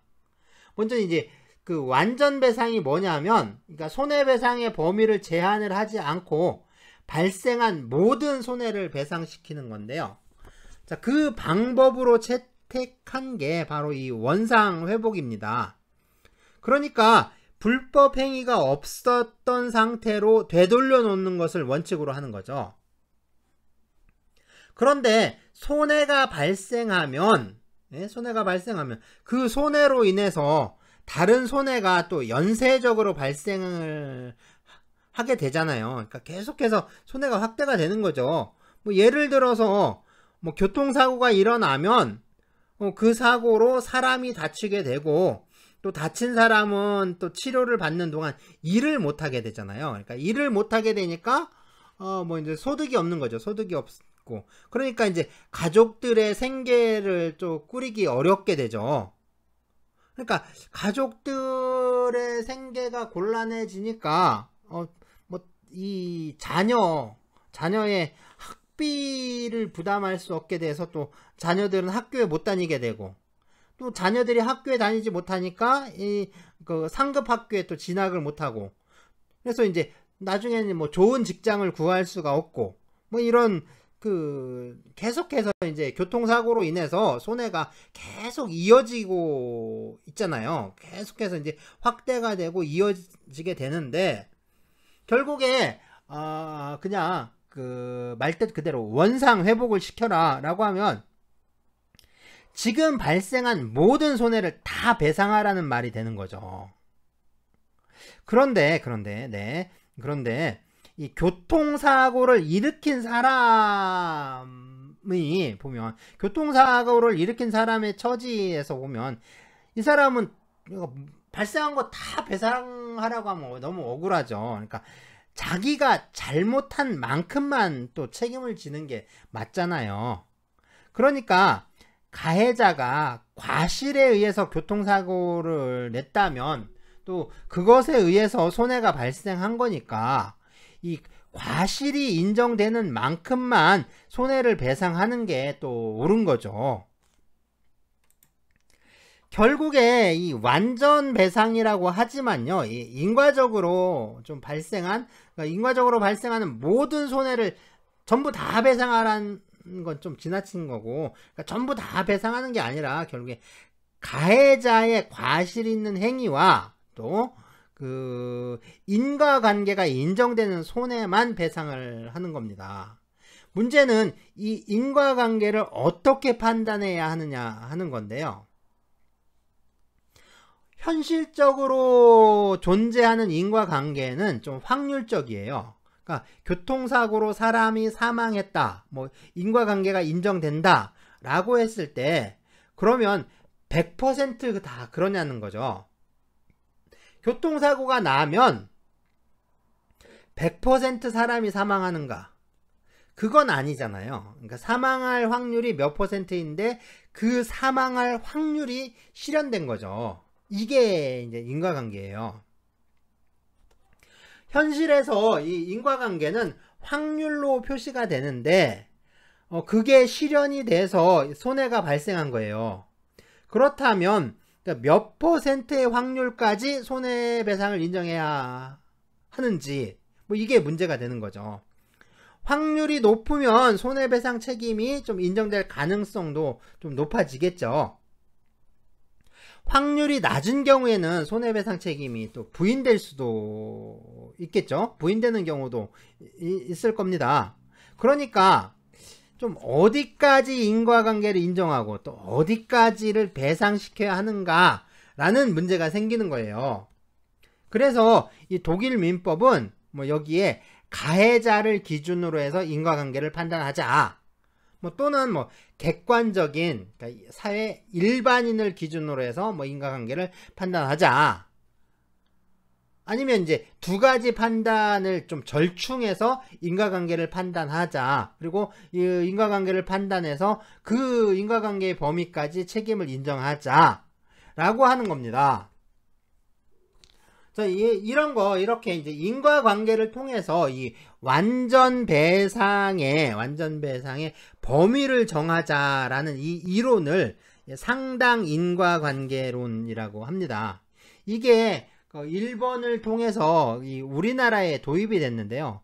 아마 이 이론이 나온 게 1904년인가? 아마 그래요. 그런데 이게 그러니까 일본과 우리나라에서 이 이론이 참 아직까지 통솔로 통하고 있습니다. 이게 100년이 넘은 거죠.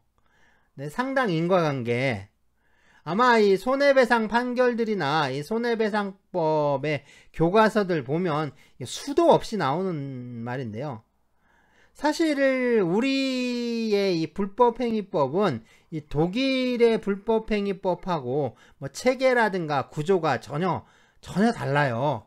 전혀 다르다 보니까 이 상당 인과관계라는 게 아무 소용이 없습니다.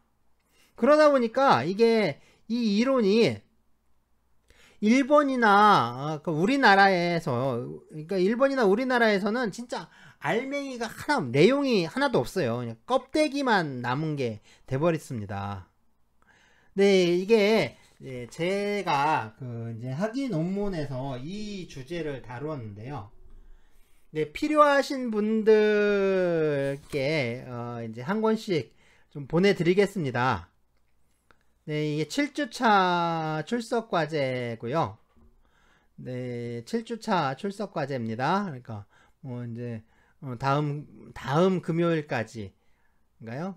제출하시면 되는데, 자, 논문을 받아 보시길 희망하시는 분은, 그러니까 논문을 좀 받아 보고 싶다 하면 이 과제 제출란에 그 논문을 받을 주소를 적어 주시고요. 네, 논문 받을 주소를 적어 주시면 네, 우편으로 보내드리겠습니다. 우편으로 보내드리고요. 만일 좀 희망하지 않으시면 받지 않겠다라고 하시면 그 과제란에 희망하지 않음 뭐 이렇게 적어 주시면 돼요.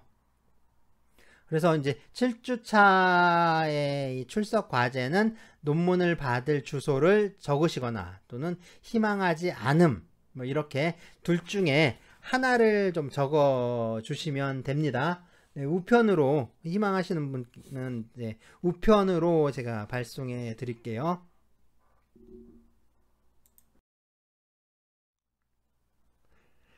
자, 이제 영국인데요. 영국은 판례법 국가니까 이 법원 판례에 의해서 어떤 불법 행위에 관한 좀 규칙들이 만들어지게 됩니다. 영국은 좀 오랫동안 이 불법 행위의 유형을 좀 정해놓고요. 그 유형에 맞춰서 사건을 처리해 왔는데요. 그리고 이제 그러한 유산이 아직도 조금은 좀 남아 있습니다. 그러다가 이 아주 재밌는 사건이 발생을 하는데요. 네, 미시즈 메이 도너휴라는 이 도너휴 여사가 있었는데, 이 양반이 이제 카페에서 친구를 만났어요. 친구를 만났는데 그 카페에서 이 친구가 이 메이, 그러니까 도너휴 여사한테 그 진저비어를 사줘요. 진저비어. 그러니까 생강맥주, 번역하면 생강맥주인데 그 술은 아닌 음료수라고 합니다. 진저비어. 진저비어를 사줬는데, 그러니까 친구가 병을 따가지고 이제 한 잔을 따라준 거죠. 한 잔을 따라주고 이 도너휴 여사가 그 한 잔을 다 마셨습니다. 그리고 이제 그 두 번째 잔을 따랐는데 뭔가 둥둥 떠다니는 거예요. 그러니까 이렇게 그 잔에다가 아이스크림을 넣고 그 위에 이제 이 진저비어를 따라서 먹었다고 해요. 그러니까 첫 잔은 먹었는데 이제 두 번째 잔 보니까 이제 따르니까 뭐가 이제 그 둥둥 떨어다니는데, 이게 저기예요. 그러니까 썩은 달팽이 쪼가리가 이 잔 위에 둥둥 떠다니는 겁니다. 우리가 이 과일이나 이 밤 같은 거 먹을 때 벌레가 나오는데요. 이 벌레가 나오는 것보다 더 징그러운 게 뭔지 아시죠? 그러니까 벌레가 나오는 것보다 더 징그럽고 끔찍한 건 그 벌레가 반쪽일 때죠. 상상하지 마세요. 나머지 반쪽은 내가 먹은 거잖아요. 그러니까 이 썩은 달팽이 역시 나머지는 이미 먹어버린 거예요. 이걸로 인해서 이 메이 도노휴 여사가 정신적 충격을 받아가지고 아주 심각한 그 위장 장애를 일으키게 됩니다. 위장 장애, 그러니까 쇼크로 인한 위장 장애가 생겨서 오랜 시간 동안 치료를 받게 되는데, 그런데 이 메이 도노휴는 이 친구나 카페의 주인에게 손해배상을 청구할 수가 없어요. 친구는 이 사건에서 도노휴의 위장장애에 대해서, 위장병에 대해서 뭐 아무런 과실이 인정되지 않죠. 아무런 잘못이 없는 거잖아요. 그렇다면 이 카페 주인은 어떨까요? 그런데 이 진저비어가 이 도노휴 여사가 아니라 이 친구가 산 거랍니다. 그러니까 친구가 산 거기 때문에 이 도노휴와 카페 주인 사이에는 뭐 계약 관계라든가 이런 게 아무런 법적인 관계가 없어요. 그래서 손해배상 청구가 이제 인정되지 않습니다. 결국에 이 메이 도노휴는 이 진저비어를 제조한, 그러니까 만든 이 데이비드 스티븐슨을 상대로 이 손해배상을 청구하게 되는데요. 지금 우리 생각에, 우리 기준으로 보면 당연히 이 스티븐슨이라는 그 잘못 만든 사람 책임이죠. 그러니까 이 스티븐슨 제조업자가 책임을 져야 한다 라고 말할 수가 있습니다. 라고 말할 수가 있는데, 이게 그러니까 왜 그러냐면, 지금 우리는 그렇게 말할 수 있는데, 이건 뭐냐면 누군가 그런 사건으로 이미 소송을 제기했고 또 법원의 판결들이 나왔기 때문인 거죠. 그러니까 선례가 있었기 때문에 우리는 당연히 제조업자가, 그럼 만든 애가 배상을 해야지 라고 말할 수 있는 겁니다. 만일 이 사건이 그러니까 최초의 사건이라면 어떨까요? 이런 사건이 맨 처음 소송이 제기가 돼서 재판에 올라왔다라고 합시다. 그럼 선례가 없기 때문에 사건이 어떻게 전개될 것인지 그 결과를 예측할 수가 없는 거죠. 더군다나 이 가해자가 또 피해자에게 손해를 배상을 하려면 가해자에게 이 피해자를 보호해야 할 어떤 의무가 있었는데, 가해자가 이러한 의무에 위반했기 때문에 그래서 피해자가 손해를 입어야 하는 거죠. 뭐 이것처럼 다른 사람을 보호해야 할 의무, 이런 의무를 듀티 오브 케어라고 하는데요. 즉 케어해야 하는 의무죠. 이것처럼 케어해야 하는 의무가 있는데 케어를 하지 않았다. 그래서 손해가 발생했다. 뭐 이런 건데요. 자, 이런 의무, 이 듀티 오브 케어를 우리말로는 주의 의무라고 번역을 합니다. 주의 의무라고 하는데, 근데 이 주의 의무라는 게 그 여관 주인하고 뭐 투숙객처럼, 그죠? 여관 주인은 투숙객을 잘 보살펴야 되잖아요. 이런 것처럼 아주 특별한 관계, 그러니까 특별한 법적인 관계에서만 인정되는 의무였다라는 겁니다. 그러니까 지금 이 사건에 메이 도노휴와 이 데이비드 스티븐슨처럼 아무 관계가 없는 사람 사이에는 뭐 그런 의무가 인정되지 않는 거예요. 그러니까 스티븐슨이 맥주를 잘못 만들기는 했는데, 그러니까 이제 그 맥주를 사간 맥주를 사간 카페 주인이라든가, 그리고 이제 카페 주인으로부터 맥주를 또 샀잖아요. 그러니까 이런 이 도노휴 여사의 친구, 뭐 이런 저기들한테는 그 책임이 혹시 생길지 모르겠는데, 그러니까 잘못 만든 책임이겠죠. 그런 책임이 인정될 수 있는데, 이게 도노휴 여사한테 대한 책임은 없다는 거예요. 그러니까 그 맥주를 잘못 만들긴 했지만 이 도노유 여사가 상처를 입지 않도록 주의해야 하는 의무, 그러니까 충격을 받고, 그러니까 쇼크를 입어서 그 위장 장애가 생기지 않도록 해야 하는 그런 의무는 없었다는 거예요. 의무가 없으니까 뭐 의무에 위반하는 게 없는 거죠. 그러니까 의무를 위반하지 않았으니까 손해를 배상할 책임도 발생하지 않는 겁니다. 그러니까 이 사건이 이제 문제가 돼서 네, 영국의 이제 최고 법원에 상고가 됐는데, 그러니까 이 주의 의무라는 게 특별한 관계에서만 좀 제한적으로 발생하는 건지, 아니면 그러니까 일반적인 관계, 그냥 보통 일반적인 사람 관계에서도 그러한 의무를 인정할 것인지, 뭐 이게 이제 좀 문제가 되는데요. 결국에 이 최고 법원 판사인데요. 그 로드 에트킨, 그러니까 에트킨 경이죠. 이제 귀족이죠, 귀족. 그래서 에트킨 경이 이 이웃 원리라는 것을 통해서 일반적인 주의 의무를 인정하게 됩니다. 그러니까 내 이웃을 사랑하라 라는 좀 어떤 종교적인 또 도덕적인 원리에 기초를 해서 좀 설명을 하는데요. 그러니까 내 이웃을 사랑하라 라는 게 법이기 때문에, 이게 법이라는, 내 이웃을 사랑하라, 이게 이제 법이니까 법률가들은 그럼 누가 나의 이웃인가를 물어야 한다 라고 하는 겁니다. 결국에 나의 이웃이 누구냐면, 내 행위로 인해서 영향을 받을 수 있는 그런 사람들, 그러니까 모든 그런 사람들이 다 나의 이웃이고, 그러한 이웃이 그 상해를 입지 않도록 행동해야 할 의무가 나한테 있다는 거죠. 그러니까 모든 사람에 대해서 내가 어떤 주의 의무를 부담한다는 거예요. 그러니까 여관 주인하고 투숙객처럼 좀 특별한 관계가 아니더라도 이 주의 의무가 인정된다는 겁니다. 그래서 이거를 일반적 주의 의무 또는 주의 의무의 일반화라고 부르는데요.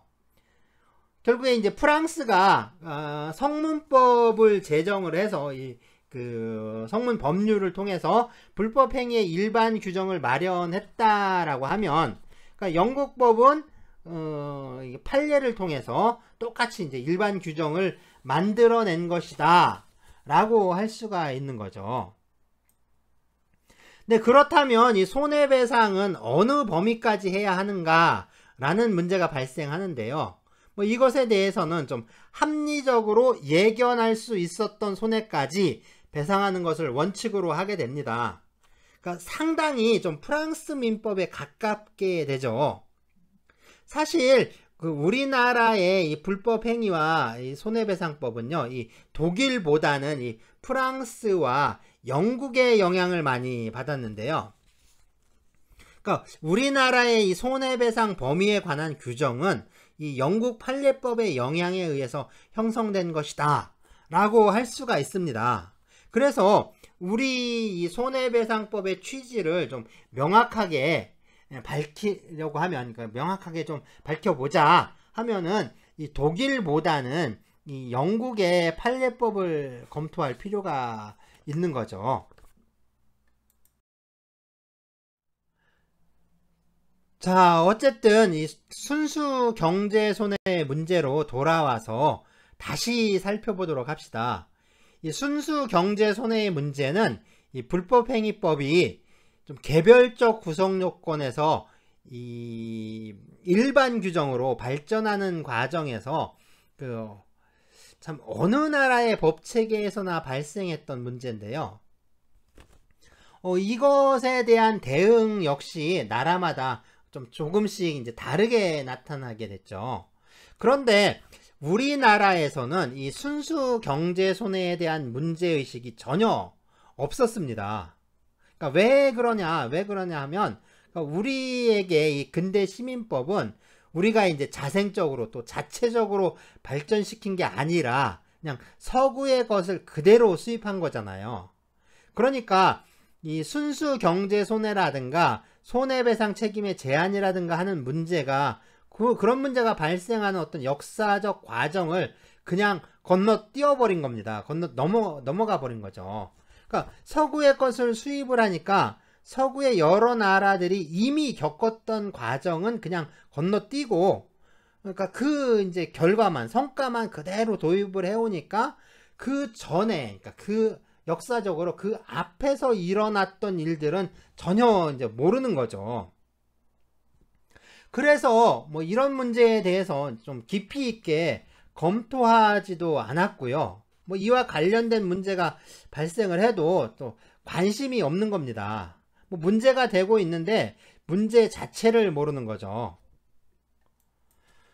순수 경제 손해는요, 다른 말로 하면 이제 순수 재산 손해, 뭐 순수한 경제 손해, 순수한 재산 손해, 뭐 또 순수 경제적 손해, 뭐 순수 재산적 손해, 좀 다양하게 부르는데 어쨌든 순수 경제 손해 또는 순수 재산 손해, 뭐 이런 그러니까 그 말들이 들어가 있습니다. 그래서 이렇게 이제 순수 경제 손해, 그냥 순수 재산 손해, 뭐 이렇게 많이 부르는데요. 이게 뭐냐면, 그러니까 어떠한 물적인 침해가 발생하지 않았는데 그 물적인 침해가 없이도 생겨나는 어떤 간접적인 금융적 손실이라든가 또 재정적 손실, 그러니까 금융이나 재정적인 측면에 있어 발생하는 손실, 이걸 말해요. 뭐 예를 들면 좀 이런 경우인데요. 길가에 이렇게 전신주들이 서 있잖아요. 그러니까 전봇대라고 하죠. 전봇대. 그러니까 전신주가 있는데 마침 이제 지나가던 트럭이 이 전신주를 들이받았어요. 들이받았다고 합시다. 그래서 이 전신주가 뚝 부러졌습니다. 뚝 부러지니까 그러면 당연히 정전이 발생하죠. 그러면 정전이 발생하면 그 주변에 그 전기를 공급받던 주변에 다 정전이 발생하니까 전기를 사용할 수 없게 되는 거죠. 그래서 뭐 근처 식당에 있는 그 식당에 그 냉장고가 그러니까 냉장고 안에 있는 그 고기가 모두 상해버린 거예요. 그러니까 그 정전이 되고 그래서 냉장고에 전기가 들어오지 않으니까 냉장고 안에 있던 고기들이 이제 그날 팔려고 했던 고기들이 모두 상했습니다. 그러면 이제 식당은 그날 영업을 다 망친 거잖아요. 그날 영업을 이제 할 수가 없었던 거죠. 그래서 이 식당 주인이 이 전신주를 부러뜨린 이 트럭 운전사에게 그 자기가한테 발생한 손해를 좀 배상해 달라 그래서 손해배상 청구를 한다라고 합시다. 그래서 손해배상 청구를 하는데, 그런데 잘 생각을 해봐야 할 게, 여기서 트럭 운전사가 침해한 것은 그죠? 식당이 아니라 전기회사의 그 전신주였잖아요. 그러니까 직접적인 손해가 발생한 거는 전기회사죠. 식당 주인의 손해라는 건 전기를 공급받지 못해서 발생하게 된 좀 간접적인 손해들이잖아요. 물론 이제 식당 주인은 전기회사에 좀 손해배상을 청구할 수도 있지만, 이런 경우에는 대부분 전기회사의 책임을 물을 수가 없죠. 전기회사의 책임을 물을 수가 없는 거죠. 그러면 자, 이제 트럭 운전사에게 손해배상을 청구할 수 있느냐, 이게 문제가 됩니다. 자, 고기가 상한 거, 음식 재료가 상한 거는 트럭 운전사에게 배상을 받을 수가 있죠. 이건 전신주가 부러지고, 그러니까 교통사고로 전신주가 부러지고 또 전기 공급이 끊겨서 발생한 확대 손해인데, 그러니까 손해가 확대돼서 나타난 그 확대 손해인데, 자, 이거 좀 간접적이긴 하지만 이건 결과적 손해라고 해요. 결과 손해라고 하는데, 이거는 그 트럭 운전사가 이러한 손해 발생을 예견할 수 있었느냐에 따라서 손해배상을 결정하게 됩니다. 자, 그렇다면 이 식당 주인이 영업을 하지 못해서, 그날 식당 영업을 못해서 발생한 손해, 그러니까 영업 손실은 어떠냐 하는 거죠. 자, 고기가 상해서 못 쓰게 된 거, 고기가 상해서 못 쓰게 된 거는 물적 손실이잖아요. 이건 물적으로 발생한 손해입니다. 그러니까 물적으로 발생한 손해니까 손해배상을 받을 수 있는데, 그러니까 영업을 하지 못해서 그래서 소득을 올리지 못한 거는 물적인 손해가 아니라 재정적인 손실이잖아요. 자, 바로 이런 손해를 순수 경제 손해라고 합니다. 그래서 이 순수 경제 손해는 그 배상받을 수 없다, 손해배상의 범위에 포함되지 않는다 라는 이 배상 책임을 제한하는 원칙이 그동안 자리 잡고 있었어요. 그래서 손해가 순수 경제 손해에 해당하면 그 손해배상을 받을 수가 없었는데, 하지만 이 순수 경제 손해라고 해서 모두 손해배상을 부정하는 게 이건 좀 그렇지 않나요? 이건 좀 어떻게 보면 좀 타당하지 않은 결과가 나올 수도 있잖아요. 그러니까 순수 경제 손해라고 해서 그 손해의 본질이 순수 경제 손해다, 그러니까 손해배상 받을 수 없다 라고 그냥 모두 다 일률적으로 적용하는 거는 좀 이제 타당하지 않은 결과를 초래할 수 있잖아요. 자, 이런 이제 문제의식들이 생겨나게 된 거죠. 그러다 보니까 이 순수 경제 손해에 해당하지만 손해배상이 인정되는 좀 특별한 경우들이 생겨나게 됩니다. 네, 이 순수 경제 손해지만 손해배상이 인정되는 경우들인데요. 그 중에 이 피해자에게 일정한 이익에 대한 기대가 있었는데, 자, 그러한 기대를 상실해서 이익을 획득하지 못하는 경우들이에요. 그러니까 이 피해자가 가진 이익을 피해자가 자기가 어떤 기대하는 이익 있죠. 그거 이익을 획득할 것이다 라는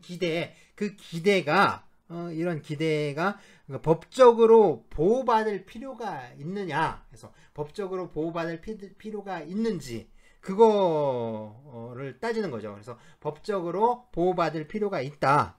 또 가해자가 피해자의 그러한 신뢰를 배신해서 행동을 해서 손해가 발생했다. 자, 이런 경우에는 이 손해가 순수 경제 손해에 해당한다 라고 좀 하더라도요, 이런 경우에 예외적으로 이제 손해배상을 허용을 하게 됩니다. 이런 경우에는 손해배상이 허용이 되는 거죠. 그럼 우리가 다루는 사건을 좀 볼까요?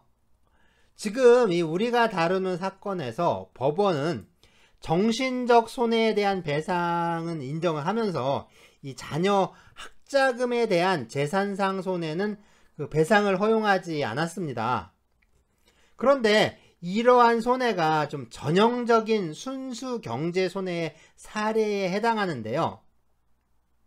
그러면 이 자녀 학자금 손해는 법이 보호해야 할 이익인지 아닌지를 좀 판단해야겠죠. 자, 조합원의 의사를 묻지 않고 이 노동조합 위원장이 무단으로 체결한 노사 합의에 의해서 복지제도가 축소가 되고, 또 조합원들은 이 노사 합의가 없었다면 이 받을 수 있었던 자녀 학자금을 위원장이 이 노동조합 규약에 위반해서 이 독단적으로 체결한 노사 합의 때문에 받을 수 없게 됐죠. 즉, 이 불법 행위가 없었더라면 얻을 수 있었던 이익인데, 그러니까 불법 행위로 인해서 얻지 못하게 된 일실이익이라고 할 수가 있습니다. 전형적인 소극적 재산 손해에 해당하는 거죠.